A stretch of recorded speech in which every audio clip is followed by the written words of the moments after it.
Police need your help tonight in locating a young girl who's been missing for over a month now. She's 15-year-old Blue Hill Road resident Jade Sands. Sands is described as 5 feet 7 inches tall. She's of slim build and of brown complexion. Police say they've received 2 reports of sightings by members of the public who spotted her in some public places, but police haven't so far been able to locate her. We know that persons in the community, someone know where this 15-year-old is today as we speak, and we are asking those who might know to please contact the police.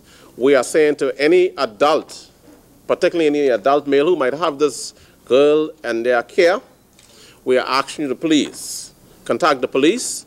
And the police, if we find that you are harboring this 15-year-old, you will be prosecuted once we get you in custody, and police would want to seek you out. So anyone who have any information, this girl her life might be in danger. We don't know, but we know that she is still here in New Providence. Now, Superintendent Dean says the teen hasn't been in contact with her parents, and he's issued this warning. We still want to talk about to warn particularly these elder men who prey on these young females, particularly these juveniles. We want to put a warning out to you that if it's found that we find that you have these persons or have any type of relationship with these young persons, the police will ensure that you are prosecuted. And we want to say this warning out to parents. Please know the whereabouts of your children. Know who their friends are, and please do not encourage your children to be involved in relationship with elderly persons, elderly men or women, because of financial gain. And that is, most time, that is the reasons why they do it. Now, if you have any information on the whereabouts of Jade Sands, you're asked to contact police at the Central Detective Unit at 502-0001 or 502-9910.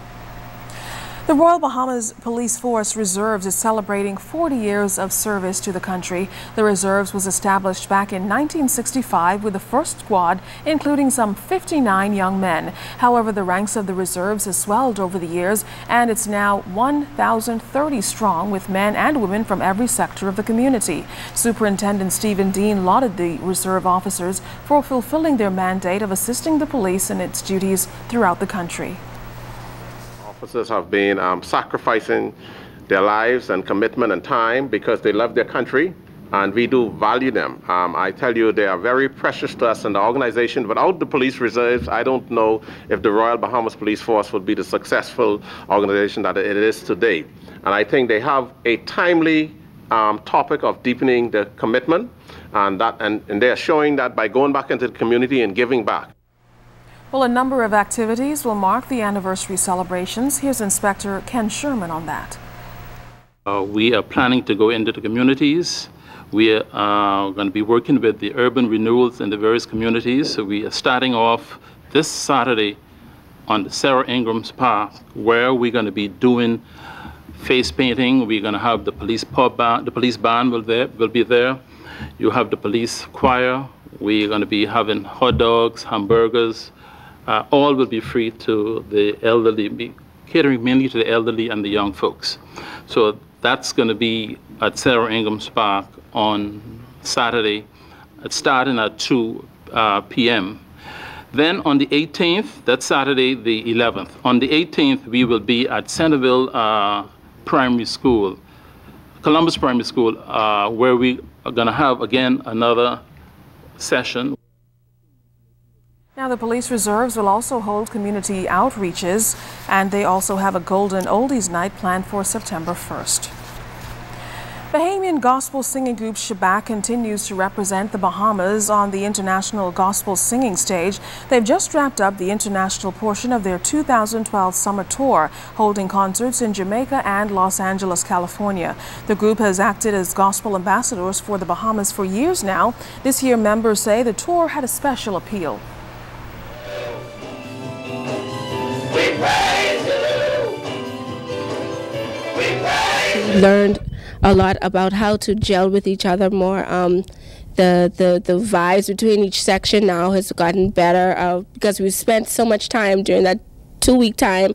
It's just allowed us to grow more better together. I think it's a wonderful experience it's been for me working with a lot of talented young people. You know, it's rare that you find a lot of talented Christian young people who have an appreciation for good gospel music, who have a love for God, and who have a heart of worship and a heart of service, you know, when it comes to ministering in Shabbat. Now, the grand finale of the One Nation Tour ends this Sunday here in Nassau with some of the country's biggest gospel artists performing alongside Shabbat. The concert is set for the new Evangelistic Temple Auditorium and is in honor of Pastor Gary Curry, who's preparing to retire after serving as pastor for decades. It's an honor to honor him. I remember growing up in the Assemblies of God Church as a boy. He was always an icon, always consistent. And so I'm happy that now as an adult and with the ministry Shabbat, I can lead this effort in honoring him as he leaves and makes his exit. And so I'm happy that we're able to single he and his wife out, who've always been so quiet and humble, never seeking praise, never seeking acknowledgement, but have been strong pillars even in his final project of building that church as while he was pastor, the new sanctuary. We're happy to be able to be in there and to tribute and dedicate this to him.